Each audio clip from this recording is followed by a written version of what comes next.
ಒಂದು ಕಾಲ ಇತ್ತು ಬ್ಯಾಂಕ್ ಅಂದ್ರೆ ಗಂಟೆಗಟ್ಲೆ ಲೈನಲ್ಲಿ ನಿಲ್ಬೇಕಿತ್ತು. ನೆನ್ಪಿದ್ಯಾ? ಆದ್ರೆ ಈಗ ನೋಡಿ, ನಮ್ಮ ಇಡೀ ಬ್ಯಾಂಕೇ ನಮ್ಮ ಅಂಗೈಯಲ್ಲಿದೆ, ನಮ್ಮ ಫೋನ್ನಲ್ಲಿದೆ. ಈ ಅನುಕೂಲ ಎಷ್ಟು ದೊಡ್ಡದೋ, ಇದರ ಹಿಂದಿರೋ ಅಪಾಯನೂ ಅಷ್ಟೇ ದೊಡ್ಡದು. ಹೌದು, ನಾವು ಮಾತಾಡ್ತಿರೋದು ಮೊಬೈಲ್ ಬ್ಯಾಂಕಿಂಗ್ ದರೋಡೆಗಳ ಬಗ್ಗೆ. ಹ್ಯಾಕರ್ಗಳು ನಮ್ಮ ಕಷ್ಟದ ಹಣವನ್ನ ಕದಿಯೋಕೆ ಯಾವೆಲ್ಲ ಚಾಣಾಕ್ಷ ತಂತ್ರಗಳನ್ನ ಬಳಸ್ತಾರೆ? ಬನ್ನಿ ಇವತ್ತು ಇದನ್ನೇ ವಿವರವಾಗಿ ನೋಡೋಣ. ಸರಿ, ಈ ಚಾರ್ಟ್ ನೋಡಿ. ಇದು ತುಂಬ ಸ್ಪಷ್ಟವಾಗಿ ಒಂದು ವಿಷಯ ಹೇಳ್ತಿದೆ. ಇವತ್ತಿನ ಯುವ ಪೀಳಿಗೆ ಕಂಪ್ಯೂಟರ್ನಲ್ಲಿ ಆನ್ಲೈನ್ ಬ್ಯಾಂಕಿಂಗ್ ಮಾಡೋದಕ್ಕಿಂತ ಹೆಚ್ಚಾಗಿ ಮೊಬೈಲ್ ಫೋನ್ಗಳಲ್ಲೇ ತಮ್ಮ ಎಲ್ಲ ಬ್ಯಾಂಕಿಂಗ್ ಕೆಲಸ ಮುಗಿಸ್ತಿದ್ದಾರೆ. ಇದು ಆಶ್ಚರ್ಯ ಏನಲ್ಲ, ಅಲ್ವಾ? ಆದರೆ ಈ ಬದಲಾವಣೆಯೇ ಸೈಬರ್ ಕಳ್ಳರಿಗೆ ಒಂದು ಚಿನ್ನದ ಗಣಿಯಾಗಿದೆ. ಯಾಕಂದ್ರೆ ಸಿಂಪಲ್ ಲಾಜಿಕ್, ಎಲ್ಲಿ ಜನ ಇರ್ತಾರೋ, ಎಲ್ಲಿ ಹಣದ ವ್ಯವಹಾರ ಜಾಸ್ತಿ ಇರುತ್ತೋ ಅಲ್ಲೇ ಅಲ್ವಾ ಕಳ್ಳರ ಕಣ್ಣು ಬೀಳೋದು. ಹಾಗಾದ್ರೆ ಈ ಡಿಜಿಟಲ್ ದರೋಡೆಕೋರರ ಮುಖ್ಯ ಅಸ್ತ್ರವಾದ್ರೂ ಏನು? ಅದನ್ನ ಬ್ಯಾಂಕಿಂಗ್ ಟ್ರೋಜನ್ಗಳು ಅಂತ ಕರೀತಾರೆ. ಹೌದು, ನೀವು ಕೇಳಿದ್ದು ಸರಿ. ಪ್ರಾಚೀನ ಗ್ರೀಕರ ಕಥೆಯಲ್ಲಿ ಬರುವ ಟ್ರೋಜನ್ ಕುದುರೆಯೇ ಇದು, ಆದರೆ ಇದು ಅದರ ಆಧುನಿಕ ಡಿಜಿಟಲ್ ಅವತಾರ. ಈ ಚಿತ್ರಣ ನೋಡಿ, ಎಷ್ಟು ಚೆನ್ನಾಗಿ ವಿವರಿಸ್ತೆ ಅಂತ. ಆ ಹಳೆ ಕಥೆಯಲ್ಲಿ ಟ್ರೋಜನ್ ನಗರದ ಜನರೇ ಆ ಮರದ ಕುದುರೆನ ಉಡುಗೊರೆ ಅನ್ಕೊಂಡು ಕೋಟೆ ಒಳಗೆ ತಗೊಂಡ್ರು. ಅದೇ ರೀತಿ ನಾವು ಕೂಡ ಯಾವುದೋ ಒಂದು ಆ್ಯಪ್ ಅಥವಾ ಲಿಂಕ್ ಸುರಕ್ಷಿತ ಅನ್ಕೊಂಡು ನಮ್ಮ ಫೋನಿನೊಳಗೆ ಬಿಟ್ಕೊಳ್ತೀವಿ. ಆದರೆ ಅದರೊಳಗೆ ಅಪಾಯಕಾರಿ ಮಾಲ್ವೇರ್ ಅಡಗಿ ಕೂತಿರುತ್ತೆ. ನಾವೇ ನಮ್ಮ ಅತ್ಯಂತ ಪರ್ಸನಲ್ ಜಾಗಕ್ಕೆ ಕಳ್ಳರನ್ನ ಸ್ವಾಗತಿಸ್ತಾಗೆ. ಹಾಗಾದ್ರೆ ಇದು ಎಷ್ಟು ದೊಡ್ಡ ಸಮಸ್ಯೆ? ಈ ಸಂಖ್ಯೆ ಕೇಳಿ. ಪ್ರತಿ 20 ಫ್ರಾಡ್ ಅಟ್ಯಾಕ್ಗಳಲ್ಲಿ ಒಂದೇ ಒಂದು ನಕಲಿ ಮೊಬೈಲ್ ಅಪ್ಲಿಕೇಶನ್ನಿಂದ ಆಗಿರುತ್ತೆ. 20ರಲ್ಲಿ ಒಂದು ಅಂದ್ರೆ ಚಿಕ್ಕದು ಅನ್ಕೋಬೇಡಿ. ಜಗತ್ತಿನಾದ್ಯಂತ ನಡೆಯೋ ಲಕ್ಷಾಂತರ ದಾಳಿಗಳಲ್ಲಿ ಇದು ಎಷ್ಟೊಂದು ದೊಡ್ಡ ಸಂಖ್ಯೆ ಆಗ್ಬಹುದು ಅಂತ ನೀವೇ ಊಹಿಸಿ. ಸರಿ, ಈ ಮಾಲ್ವೇರ್ ಯಾಕಿಷ್ಟು ಅಪಾಯಕಾರಿ? ಅದರ ಸೂಪರ್ ಪವರ್ಗಳಾದ್ರೂ ಏನು? ನೋಡಿ, ಮೊದಲನೇದಾಗಿ ಇದು ಆಪ್ ಸ್ಟೋರ್ಗಳು, SMS ಹೀಗೆ ಬೇರೆ ಬೇರೆ ದಾರಿಗಳಿಂದ ನಮ್ಮ ಫೋನ್ಗೆ ನುಸುಳುತ್ತೆ. ಎರಡನೇದಾಗಿ ಇದು ಫೋನ್ನಲ್ಲೇ ಇರುವ ಕೆಲವು ಸೌಲಭ್ಯಗಳನ್ನ, ಮುಖ್ಯವಾಗಿ ಆಕ್ಸೆಸಿಬಿಲಿಟಿ ಸೇವೆಗಳನ್ನೇ ದುರುಪಯೋಗ ಪಡಿಸ್ಕೊಳ್ಳುತ್ತೆ. ಮೂರನೇದಾಗಿ ನಮ್ಮ ಯೂಸರ್ ನೇಮ್, ಪಾಸ್ವರ್ಡ್ನಂತಹ ಅಮೂಲ್ಯ ಡೇಟಾವನ್ನ ಕದ್ದು ತನ್ನ ಮಾಲೀಕರಿಗೆ ಅಂದ್ರೆ ಹ್ಯಾಕರ್ಗಳಿಗೆ ಕಳಿಸುತ್ತೆ. ಅಷ್ಟೇ ಅಲ್ಲ, ಕೊನೆದಾಗಿ ಇದು ಎಷ್ಟು ಚಾಣಾಕ್ಷ ಅಂದ್ರೆ ನಮ್ಮನ್ನ ರಕ್ಷಿಸಬೇಕಾದ ಆಂಟಿವೈರಸ್ ಸಾಫ್ಟ್ವೇರ್ಗಳನ್ನೇ ಸ್ವಿಚ್ ಆಫ್ ಮಾಡಿಬಿಡುತ್ತೆ. ಓಕೆ, ಈಗ ಅಸಲಿ ವಿಷಯಕ್ಕೆ ಬರೋಣ. ನಮ್ಮ ಲಾಗಿನ್ ಪಾಸ್ವರ್ಡ್ಗಳನ್ನ ಕದಿಯೋಕೆ ಹ್ಯಾಕರ್ಗಳು ಬಳಸೋ 2 ಮುಖ್ಯವಾದ ತುಂಬಾನೇ ಜಾಣಮಯ ತಂತ್ರಗಳು ಯಾವುವು ಅಂತ ಒಂದೊಂದಾಗೆ ನೋಡೋಣ. ಮೊದಲನೇ ತಂತ್ರದ ಹೆಸರು ಓವರ್ಲೇ ಅಟ್ಯಾಕ್. ಓವರ್ಲೇ ಅಂದ್ರೆ ಒಂದರ ಮೇಲೆ ಇನ್ನೊಂದನ್ನ ಇಡೋದು. ಇದು ಹೇಗೆ ಕೆಲಸ ಮಾಡುತ್ತೆ ಅಂದ್ರೆ, ನಾವು ನಮ್ಮ ಅಸಲಿ ಬ್ಯಾಂಕ್ ಆಪ್ ಓಪನ್ ಮಾಡಿದ ತಕ್ಷಣ ಈ ಮಾಲ್ವೇರ್ ಅದರ ಮೇಲೆ ಥೇಟ್ ಅದೇ ರೀತಿ ಕಾಣೋ ಒಂದು ನಕಲಿ ಲಾಗಿನ್ ಪೇಜನ್ನು ತಂದಿಡುತ್ತೆ. ಇದು ನೋಡಕ್ಕೆ ಪಕ್ಕಾ ಒರಿಜಿನಲ್ ತರನೇ ಇರುತ್ತೆ. ನಾವು ಮೋಸ ಹೋಗಿ ನಮ್ಮ ಯೂಸರ್ ನೇಮ್, ಪಾಸ್ವರ್ಡ್ ಎಂಟರ್ ಮಾಡಿದ್ವಿ ಅಂದ್ರೆ ಮುಗೀತು ಕತೆ. ಆ ಮಾಹಿತಿ ನೇರವಾಗಿ ಹ್ಯಾಕರ್ ಸರ್ವರ್ಗೆ ರವಾನೆ ಆಗಿಬಿಡುತ್ತೆ. ಇಲ್ನೋಡಿ, ಈ ಚಿತ್ರದಲ್ಲಿ ಎಡಗಡೆ ಇರೋದು ಆ ನಕಲಿ ಲಾಗಿನ್ ಸ್ಕ್ರೀನ್. ಅಸ್ಲಿ ಆಪ್ನ ಮೇಲೆ ಅದನ್ನ ಹೇಗೆ ಕೂರಿಸಲಾಗಿದೆ ಅಂತ. ಬಲ್ಗಡೆ ಇರೋದು ಆ ನಕಲಿ ಸ್ಕ್ರೀನನ್ನ ಸೃಷ್ಟಿ ಮಾಡೋಕೆ ಬರೆದಿರೋ ಕೋಡ್.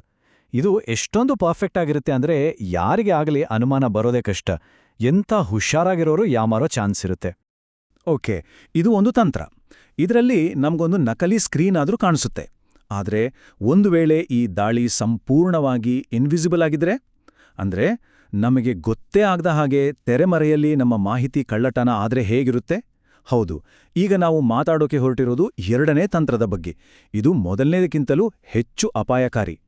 ಇದನ್ನ ಅರ್ಥ ಮಾಡ್ಕೊಳ್ಳೋಕೆ ಮೊದಲು ಆಕ್ಸೆಸಿಬಿಲಿಟಿ ಸರ್ವಿಸಸ್ ಅಂದ್ರೇನು ಅಂತ ತಿಳ್ಕೋಬೇಕು.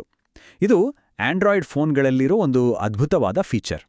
ದೃಷ್ಟಿ ಸರಿಯಾಗಿ ಕಾಣಿಸ್ದವರು ಅಥವಾ ಫೋನ್ ಬಳಸೋಕೆ ಕಷ್ಟಪಡೋರ್ಗೋಸ್ಕರ ಇದನ್ನ ಮಾಡಲಾಗಿದೆ.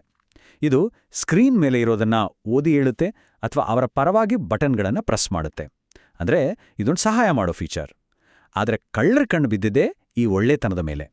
ಇದೇ ನಂಬಿಕೆಯನ್ನ, ಇದೇ ಸೌಲಭ್ಯವನ್ನ ಅವರು ದುರುಪಯೋಗ ಪಡಿಸ್ಕೊಳ್ತಾರೆ. ಒಂದು ಸಂಶೋಧನಾ ವರದಿ ಹೇಳುವ ಈ ಒಂದು ಮಾತು ಕೇಳಿ ಇದರ ಗಂಭೀರತೆ ಅರ್ಥ ಆಗುತ್ತೆ. ಆಕ್ಸೆಸಿಬಿಲಿಟಿ ಈಗ ಆಂಡ್ರಾಯ್ಡ್ನ ಭದ್ರತೆಯ ಅಖಿಲ್ಸ್ ಹೀಲ್ ಆಗಿದೆ. ಅಖಿಲ್ಸ್ ಹೀಲ್ ಅಂದ್ರೆ ಗ್ರೀಕ್ ಪುರಾಣದ ಮಹಾವೀರ ಅಖಿಲಿಸ್ನ ಅತ್ಯಂತ ವೀಕ್ ಪಾಯಿಂಟ್. ಅಂದ್ರೆ ಆಂಡ್ರಾಯ್ಡ್ನ ಇಡೀ ಸೆಕ್ಯೂರಿಟಿ ಸಿಸ್ಟಮ್ನ ಅತಿ ದೊಡ್ಡ ವೀಕ್ನೆಸ್ ಈಗ ಇದೇ ಆಗಿದೆ ಅಂತ ಅರ್ಥ. ಹಾಗಾದ್ರೆ ಈ ಅಟ್ಯಾಕ್ ಹೇಗೆ ನಡೆಯುತ್ತೆ? ಇದೊಂದು ರೀತಿ ಸೈಲೆಂಟ್ ಆಪರೇಷನ್. ಸ್ಟೆಪ್ 1, ನಾವು ಬ್ಯಾಂಕ್ ಆಪ್ ಓಪನ್ ಮಾಡೋವರೆಗೂ ಈ ಮ್ಯಾಲ್ವೇರ್ ಸುಮ್ಮನೆ ಕಾಯ್ತಾ ಇರುತ್ತೆ. ಸ್ಟೆಪ್ 2, ನಾವು ಆಪ್ ಓಪನ್ ಮಾಡಿದ ತಕ್ಷಣ ಆಕ್ಸೆಸಿಬಿಲಿಟಿ ಪರ್ಮಿಷನ್ ಬಳಸ್ಕೊಂಡು ಅದು ಸ್ಕ್ರೀನ್ ಮೇಲೆ ಇರೋದೇನೆಲ್ಲ ಓದುತ್ತೆ. ಯೂಸರ್ ನೇಮ್ ಬಾಕ್ಸ್ ಎಲ್ಲಿದೆ, ಪಾಸ್ವರ್ಡ್ ಬಾಕ್ಸ್ ಎಲ್ಲಿದೆ ಅಂತ ಗುರುತಿಸುತ್ತೆ.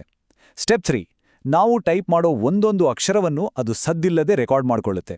ಅಷ್ಟೇ ಅಲ್ಲ, ಸ್ಟೆಪ್ 4, ಇದಿನ್ನೂ ಭಯಾನಕ.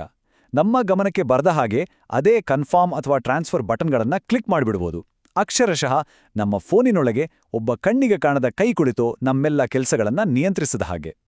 ಸರಿ, ದಾಳಿ ಮಾಡೋ ವಿಧಾನಗಳನ್ನ ನೋಡಿದ್ವಿ. ಆದ್ರೆ ಒಂದು ನಿಮಿಷ, ಈ ಮಾಲ್ವೇರ್ ಮೊದಲಿಗೆ ನಮ್ಮ ಫೋನೊಳಗೆ ಎಂಟ್ರಿ ಕೊಡೋದಾದ್ರೂ ಹೇಗೆ? ಅದಕ್ಕೂ ದಾರಿ ಇರ್ಬೇಕಲ್ವಾ?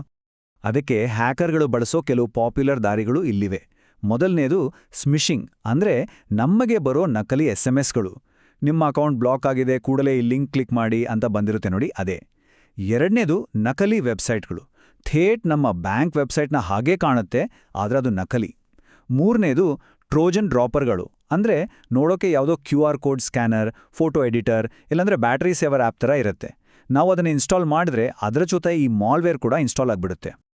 ಹಾಗಾದ್ರೆ ಈ ಮೊಬೈಲ್ ದರೋಡೆಗಳ ಕಥೆ ಇಲ್ಲಿಗೆ ಮುಗಿತಾ? ಖಂಡಿತ ಇಲ್ಲ. ಇದೊಂದು ರೀತಿ ಬೆಕ್ಕು ಇಲಿಯ ಆಟ. ಒಂದ್ ಕಡೆ ಹ್ಯಾಕರ್ಗಳು ಹೊಸ ಹೊಸ ದಾರಿಗಳನ್ನ ಕಂಡಿಡಿದ್ರೆ, ಇನ್ನೊಂದು ಕಡೆ ಸೆಕ್ಯೂರಿಟಿ ಎಕ್ಸ್ಪರ್ಟ್ಗಳು ಅದಕ್ಕೆ ತಡೆಗೋಡೆ ಕಟ್ಟೋಕೆ ಪ್ರಯತ್ನಿಸ್ತಾ ಇರ್ತಾರೆ. ಇದು ನಿರಂತರವಾಗಿ ನಡೆಯೋ ಒಂದು ಯುದ್ಧ. ಹಾಗಾದ್ರೆ ಮುಂದಿನ ದಿನಗಳಲ್ಲಿ ಏನಾಗಬಹುದು? ಕೆಲವು ಟ್ರೆಂಡ್ಗಳು ಈಗಾಗಲೇ ಕಾಣಿಸ್ತಿವೆ. ಮೊದಲನೇದಾಗಿ, ಹ್ಯಾಕರ್ಗಳ ಟಾರ್ಗೆಟ್ ಲಿಸ್ಟ್ನಲ್ಲಿ ಈಗ ಬರೀ ಬ್ಯಾಂಕ್ಗಳಿಲ್ಲ. ಕ್ರಿಪ್ಟೋಕರೆನ್ಸಿ ವ್ಯಾಲೆಟ್ಗಳು, ಪೇಮೆಂಟ್ ಆ್ಯಪ್ಗಳು, ಹೀಗೆ ಹಣ ಇರೋ ಎಲ್ಲವೂ ಅವರ ಗುರಿ. ಎರಡನೇದಾಗಿ, ರ್ಯಾನ್ಸಮ್ವೇರ್ ದಾಳಿಗಳು ಮೊಬೈಲ್ಗಳಲ್ಲೂ ಜಾಸ್ತಿಯಾಗ್ತಿವೆ. ಅಂದ್ರೆ ನಮ್ಮ ಫೋನ್ನಲ್ಲಿರೋ ಫೋಟೋ, ಕಾಂಟ್ಯಾಕ್ಟ್ಗಳನ್ನೆಲ್ಲ ಲಾಕ್ ಮಾಡಿ ಅದನ್ನ ಅನ್ಲಾಕ್ ಮಾಡೋಕೆ ಹಣ ಕೇಳ್ತಾರೆ. ಇದಕ್ಕೆ ಪ್ರತಿಯಾಗಿ ಪ್ರಪಂಚದಾದ್ಯಂತ ಸರ್ಕಾರಗಳು ಮತ್ತು ಕಂಪನಿಗಳು ಕೂಡ ಹೆಚ್ಚು ಕಠಿಣವಾದ ಸೆಕ್ಯೂರಿಟಿ ನಿಯಮಗಳನ್ನು ಜಾರಿಗೆ ತರ್ತಿವೆ. ಕೊನೆಯದಾಗಿ ಒಂದು ದೊಡ್ಡ ಪ್ರಶ್ನೆ ನಮ್ಮೆಲ್ಲರ ಮುಂದಿದೆ. ನಮ್ಮ ಫೋನ್ಗಳು ಕೇವಲ ಮಾತಾಡೋ ಸಾಧನವಾಗಿ ಉಳಿದಿಲ್ಲ. ಅವು ನಮ್ಮ ವಾಲೆಟ್ಗಳು, ನಮ್ಮ ಡಿಜಿಟಲ್ ತಿಜೋರಿಗಳಾಗಿವೆ. ಹೀಗಿರುವಾಗ ನಮ್ಮ ರಕ್ಷಣಾ ವ್ಯವಸ್ಥೆಗಳು ಈ ಹೊಸ ಕಾಲದ ಕಳ್ಳರನ್ನ ಎದುರಿಸೋಕೆ ಸಾಕಷ್ಟು ಸ್ಟ್ರಾಂಗ್ ಆಗಿವೆಯಾ? ಅಥವಾ ನಮ್ಮ ತಂತ್ರಜ್ಞಾನದ ವೇಗಕ್ಕೆ ಭದ್ರತೆ ಹಿಂದೆ ಉಳಿದಿದೆಯಾ? ಇದೊಂದು ಯೋಚಿಸಬೇಕಾದ ವಿಷಯ.